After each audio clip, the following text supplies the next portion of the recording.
দেখুন, যদি আপনার সন্তান দেখছেন ভীষণই অবাধ্য হয়ে গেছে, সে কারো কথা শুনতে চাইছে না, সে আপনাকে কোনোভাবেই পাত্তা দেয় না। সন্তান প্রচণ্ড রাগী, উগ্র প্রকৃতির, পড়তে বসতে চায় না, মুখে মুখে তর্ক করছে, যা বলছেন তার উল্টো করতে থাকে। প্রচণ্ড চঞ্চল, অস্থির, একভাবে বসে থাকতে পারে না, কথা বললেই রেগে যায়, বড়দের সম্মান করতে চায় না, মানসিক স্থিরতা নেই বললেই চলে।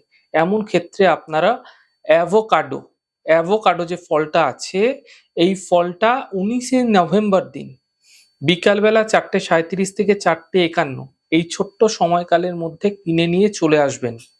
এরপর আপনারা ফলটিকে কেটে সেই ফলটির বীজ বের করে শুকিয়ে নেবেন। একটি বীজ হয়।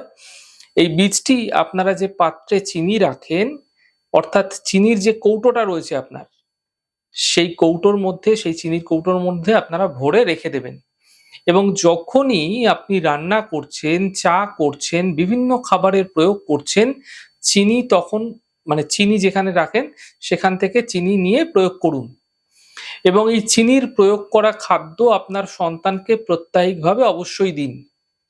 প্রত্যায়িকভাবে আপনার সন্তানকে দিতে থাকুন। এতে আপনার সন্তানের মধ্যে একটা পরিবর্তন, তার ব্যবহারের মধ্যে পরিবর্তন অবশ্যই লক্ষ্য করতে পারবেন।